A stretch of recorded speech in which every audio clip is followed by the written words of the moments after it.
बाबू भोजी नंबर 5 तो ए बबुआ जी का भौजी आंटी देवी जी ऊपर को कौन हो रोज तो हर मजाक से चल रहा है। हां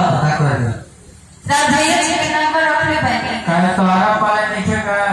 ए जी हमरा लगे बा पुराना नंबर बा ऊपर बतावा हमार मोबाइल खराब हो गइल तनी अपन मोबाइल से लगा के हमके देना लीना हमारे फोन से लगाई ए बबुआ ई तो लॉक बा तो खोलो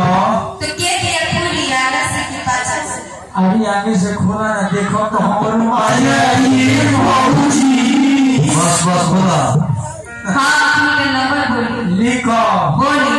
98 के 98 के 95 500 बोली लगाओ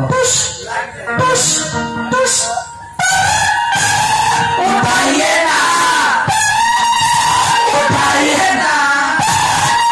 उठाओ ना रे हेलो हेलो हेलो के बोलते अरे जीजा कि हमारे राजा जी बोलते तो फोटो अपना बाबू के करे बोलेला बोलते ओए किसी लक्ष्मी ए राजा जी क्या हो राजा जी हम बोल रहे थे अरे जाई हो बोल पहुंचे लगा कहीं राजा जी क्या हो रोज बारह के साथ हमरा को झुलाई कोई बन अरे तो हम ना बाहर बानी घरे बाबू देखो ने कैसे करवा लो कुछ भी तो हां क्या हो अभी नए नए गौना करा के लेके गए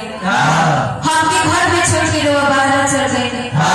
रोज तक को ना बुझा हम लेंगे जी हम लेंगे ए राजा जी रात भर ना हमरा के भूख लागल ना प्यास लागल उपास से जतनी ए राजा जी क्या हो कि अब जियल न जाए हम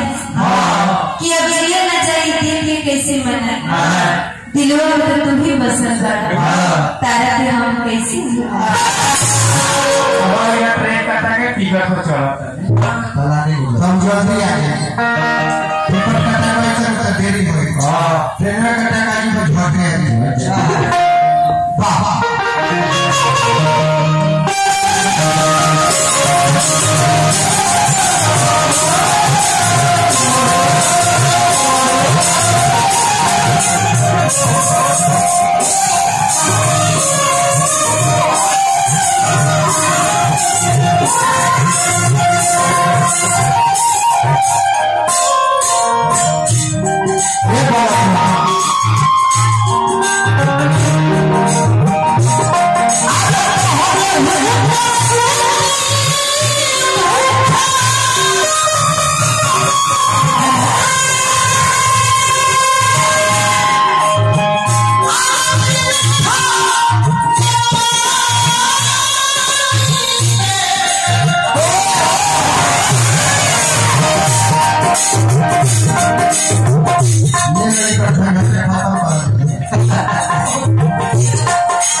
Thank you.